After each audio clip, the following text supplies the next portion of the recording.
The book of Ezekiel, chapter 1, Christian Standard Bible.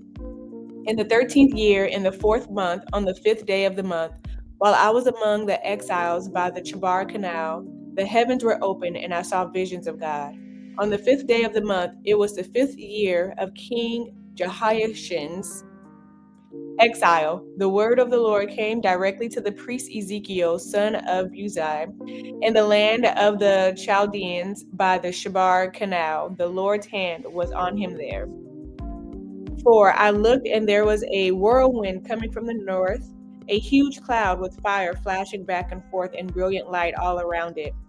In the center of the fire, there was a gleam like amber. 5. The likeness of 4 living creatures came from it, and this was their appearance. They looked something like a human. 6. But each of them had 4 faces and 4 wings. 7. Their legs were straight, and the soles of their feet were like the hooves of a calf, sparkling like the gleam of polished bronze. 8. They had human hands under their wings on their 4 sides. All 4 of them had faces and wings. 9. Their wings were touching. The creatures did not turn as they moved. Each one went straight ahead. 10. Their faces looked something like the face of a human, and each of the 4 had the face of a lion on the right, the face of an ox on the left, and the face of an eagle. 11. That is what their faces were like. Their wings were spread upward. Each had 2 wings touching that of another, and 2 wings covering its body. 12. Each creature went straight ahead. Wherever the Spirit wanted to go, they went without turning as they moved. 13. The likeness of the living creatures was like the appearance of blazing coals of fire or like torches. Fire was moving back and forth between the living creatures, and it was bright, with lightning coming out of it.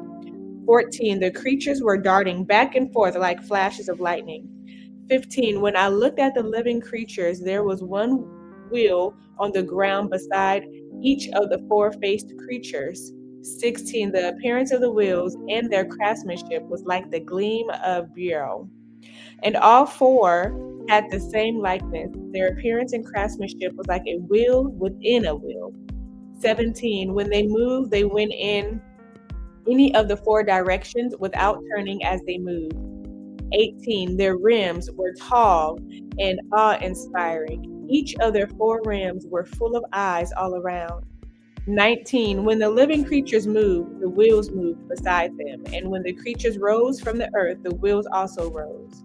20. Wherever the Spirit wanted to go, the creatures went in the direction the Spirit was moving. The wheels rose alongside them, for the spirit of the living creatures was in the wheels. 21. When the creatures moved, the wheels moved. When the creatures stopped, the wheels stopped. And when the creatures rose from the earth, the wheels rose alongside them, for the spirit of the living creatures was in the wheels. 22. Over the heads of the living creatures, the likeness of an expanse was spread out. It gleamed like awe-inspiring crystal. 23. And under the expanse, their wings extended one toward another. They each also had 2 wings covering their bodies. 24. When they moved, I heard the sound of their wings like the roar of a huge torrent, like the voice of the Almighty, and a sound of tumult, like the noise of an army. When they stopped, they lowered their wings. 25. A voice came from above the expanse over their heads. When they stopped, they lowered their wings. 26. Something like a throne with the appearance of lapis lazuli was above the expanse over their heads. On the throne, high above, was someone who looked like a human. 27. From what seemed to be his waist up, I saw a gleam like amber, with what looked like fire enclosing all around. From what seemed to be his waist down, I also saw what looked like amber. There was a brilliant light all around him. 28. The appearance of the brilliant light all around was like that of a rainbow in a cloud on a rainy day. This was the appearance of the likeness of the Lord's glory. When I saw it, I fell face down, and I heard a voice speaking.